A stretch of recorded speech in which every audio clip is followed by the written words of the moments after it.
Tutorial mimpi part 2.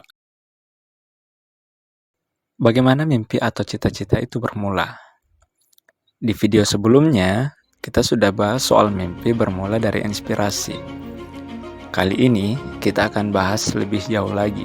Apa itu? Ya, bermimpi karena lingkungan. Ketika saya mulai berkecimpung dalam sebuah lembaga yang konsen pada dunia tulis-menulis, di sanalah saya mulai membangun mimpi yang baru menjadi seorang penulis.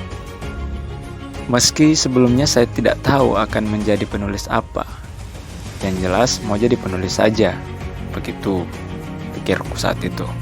Karena di sekeliling saya ketika itu terdapat begitu banyak para penulis, maka saya pun berpikir untuk menjadi seorang penulis.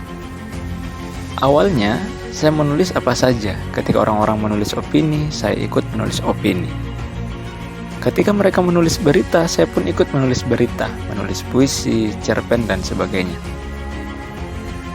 Sampai akhirnya, saya menemukan sebuah buku berjudul Dunia Sopi, di mana buku itu membahas filsafat, tetapi dengan gaya bercerita ala novel. Wah, disitulah saya mendapatkan inspirasi lagi.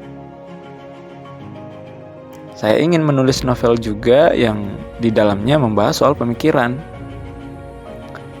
Itu adalah kali pertama saya membaca novel dan hanya Dunia Sopi. Lantas, saya nekat memutuskan untuk menulis novel. Apa yang terjadi? Boom. Prak. Kacau. Ternyata menulis novel tak semudah yang dibayangkan. Tak semudah kita tertawa terkikik-kikik lalu sedih, emosi, sesak, berurai air mata, dan segala bentuk perasaan yang teraduk-aduk karena kelihayan penulisnya menipu para pembaca. Saya ingin menjadi penipu yang andal seperti penulis hebat lainnya. Membuat para pembaca menangis walau kita tertawa saja sambil mengupil saat menuliskan naskah itu. Tetapi novel pertama saya jauh panggang dari api. Tidak sesuai dengan harapan besar saya ketika mulai menggarap novel itu. Novel saya dikritik habis-habisan, dibantai, bahkan sampai ada yang banting sambil bilang, ini tidak layak untuk saya baca.